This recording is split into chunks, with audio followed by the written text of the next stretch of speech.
দাওয়াত কৰিবলৈ কিয় কোৱা হ'ল তেখেতৰ মাতৃভাষা আৰবী আছে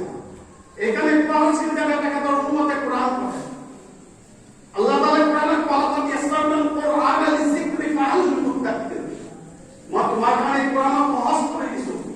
কোনবা আসানে উপদেশ লওঁতা উপদেশ গ্ৰহণ কৰোঁতা সেই সূৰা আল্লাহ তাআলাই 4 বাৰ উল্লেখ কৰিলে আজি হাই আফসোস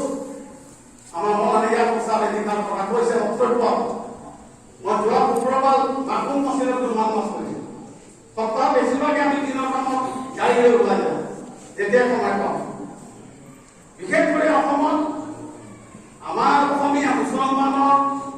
যিটো দুৰৱস্থা সেইটো অতিকৈ ভয়ানক মছজিদ এখন গাঁৱত 50টা থাকে মাত্ৰ 2জন দৰিয়া বা মৰিয়া ইমাম বাকি 48 জন বেলেগ গোটেই উজনিতে একে দেখা নাই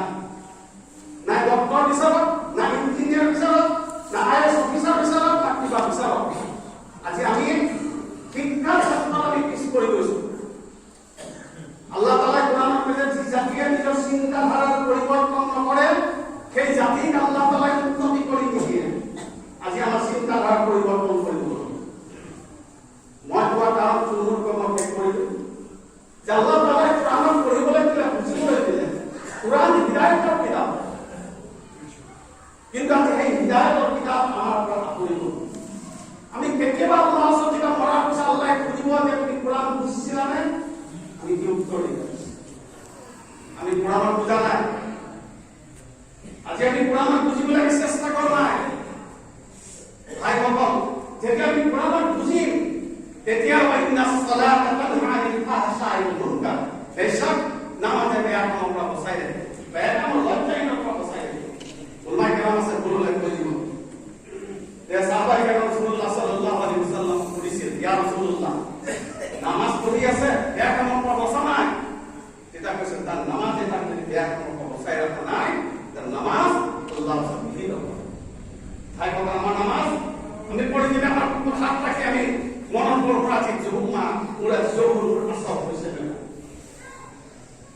আজি আল্লাহ তাআলা কয় জিক্রুল্লাহি আকবার আল্লাহ সহিহ পরিমাণে স্মরণ করা প্রতিটো সময় প্রতিটো সেকেন্ড এটো নয় মসজিদের পড়িলো খানকা পড়িলো ইল্লাল্লাহ ইল্লাল্লাহ ইল্লাল্লাহ আইতো খুন খাইছো